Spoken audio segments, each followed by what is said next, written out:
The most common question we're getting asked at the moment is, how long will this urea crisis last? How long will we be having these elevated prices that we're experiencing at the moment? And I think one of the things that we can do as analysts is look back to history. And unfortunately, the news is not necessarily great. There's been really 5 major spikes in urea pricing since the 1970s. And they generally last pretty much a minimum of 6 months to 12 months.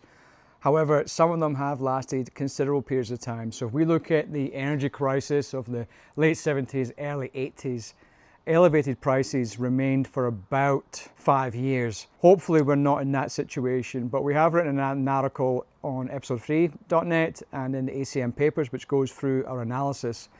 And interestingly enough, our peak price for urea actually wasn't at the moment, and it wasn't during COVID. When we take into account inflation, it was actually during the fuel crisis in the mid-70s, where urea prices exceeded $1,800 a ton when we take into account inflation. So basically, we're in it for the long haul from now because of the fact that things are not looking like they're going to get resolved anytime soon. We're going to have highly inflated prices at least this season, but we do have to start considering what we do for next year.